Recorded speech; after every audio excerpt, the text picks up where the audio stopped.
Assalamualaikum warahmatullahi wabarakatuh. Perkenalkan, nama saya Alia Afifa Rehananisa Sanjaya dengan NIM 11930500012. Saya merupakan mahasiswi dari jurusan Ilmu Hukum Fakultas Syariah dan Hukum UIN Sunan Gunung Jati Bandung.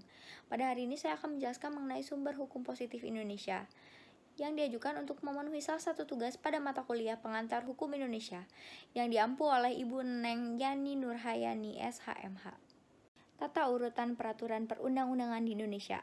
Yang pertama berdasarkan TAP MPRS nomor 20 tahun 1966, yang kedua berdasarkan TAP MPR nomor 3 tahun 2000, yang ketiga berdasarkan Undang-Undang nomor 10 tahun 2004, dan yang terakhir berdasarkan Undang-Undang nomor 12 tahun 2011. Dalam sistem hukum, tata peraturan perundang-undangan di Indonesia dapat dilihat dari TAP MPRS nomor 20 tahun 1966. Yang pertama ada Undang-Undang Dasar 1945, yang kedua ada Ketetapan MPR, yang ketiga adalah Perpu, yang keempat adalah Peraturan Pemerintah, yang kelima adalah Keputusan Presiden, yang keenam atau yang terakhir adalah peraturan lainnya. Jenis dan hierarki peraturan perundang-undangan di Indonesia adalah sebagaimana dalam pasal 7 ayat 1 Undang-Undang nomor 12 tahun 2011 tentang tata urutan peraturan perundang-undangan setelah diadakan perubahan, yaitu sebagai berikut.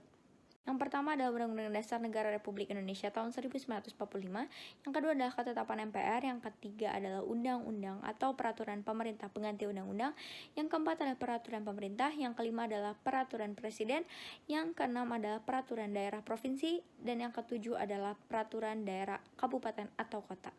Lanjut ke teori Stephen Bow.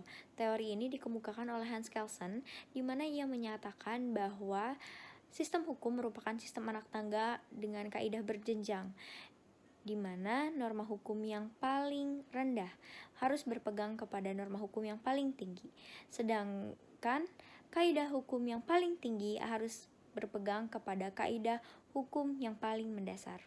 Hans Kelsen juga membedakan antara general norm dengan individual norm, di mana general norm merupakan kaidah yang berlaku umum seperti undang-undang dasar dan undang-undang, sedangkan individual norm merupakan kaidah yang berlaku khusus seperti ketetapan-ketetapan, putusan hakim, akta nikah, maupun akta tanah. Dapat dilihat pada contoh gambar di samping. Gambar tersebut merupakan contoh dari proyeksi teori Stephen Bow.